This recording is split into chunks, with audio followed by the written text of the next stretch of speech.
قاعد لا بيك ولا حواليك، عايم في مية البطيخ جوه بطن أمك، لا سامع ولا شايف ولا حاسس بحاجة بتجري حواليك. الدنيا تضرب تقلب وانت جوه، ولا اللي في الساحل ملك زمانك، واكل شارب نايم وانت في مكانك. الكلام ده مش صح خالص على فكرة. العلماء اكتشفوا ان الجنين بيقدر يسمع ويدوق، بل خد الكبيرة بقى، ويخزن ذكريات من وهو في بطن أمه. أيوة، الذاكرة بتبدأ تخزن من قبل حتى ما نتولد.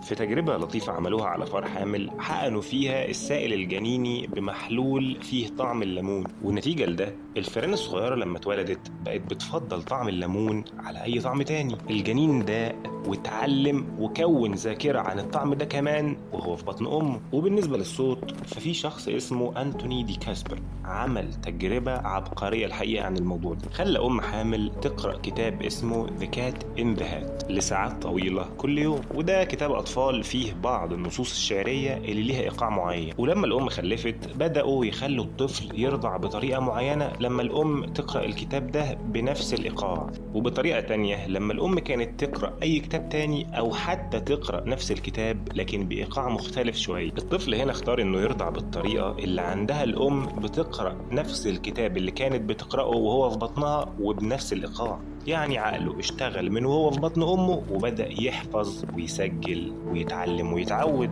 تجارب لطيفة لكنها مرعبة. التجارب دي أثبتت إن الطفل بيتأثر بكل حاجة بتحصل حواليه من هو لسه جنين، حاجات تقدر تغير مصير الطفل نفسه. الأم لو ما بتاكلش كويس الطفل بيتأثر، لو حصل لها عدوى ده ممكن يوصل لمخ الجنين، لو بتشرب كحوليات أو مخدرات الطفل هيتولد بمشاكل في التكوين. وحاجة كمان مهمة جدا ممكن أمهات كتير ما تاخدش بالها منها، الضغط النفسي. التوتر بيفرز في الأم هرمون اسمه الكورتيزول. الهرمون ده بيعدي المشيمة ويوصل للجنين ويدخل دمه ويأثر على تركيب مخه. الطفل ده لما بيكبر بيكون أكثر عرضة للاكتئاب والقلق والتوتر، وكل ده بسبب حاجات حصلت من قبل أصلا ما يتولد.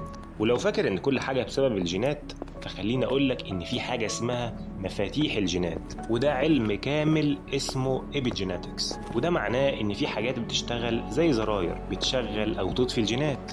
في تجربة اتعملت على الفئران لقوا إن الفئران الصغيرة اللي أمهم كانت بترضعهم وتلحسهم وتهتم بيهم أكتر وهم صغيرين، لما كبروا بقوا أقل عرضة للتوتر، ومخهم كان شغال أحسن وبيكبروا بشكل منتظم أكتر. النتائج دي مش بسبب جينات متوارثة في الأطفال، لا، دي بسبب جينات اتقفلت واتفتحت نتيجة طريقة الأم في المعاملة. ولما الأطفال دول كبروا كانوا أمهات حنينة بالظبط زي أمهم. حتى التجربة دي لما بعد كده اتعادت على القرود أظهرت إن فعلا معاملة الأم المختلفة كانت سبب في تغيير واضح في نشاط الجينات في الفص الأمامي في المخ.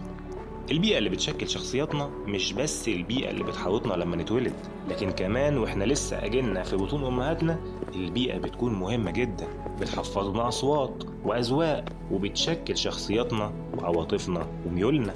الموضوع مش بس جينات ومش بس تربية، لكن رحلة طويلة ومعقدة بنبدأها من أول يوم في بطن أمنا. وبس، لو عجبك الفيديو ما تنساش تدوس لايك وتشترك في القناة. أشوفكم على خير في حلقة جديدة في الشارع.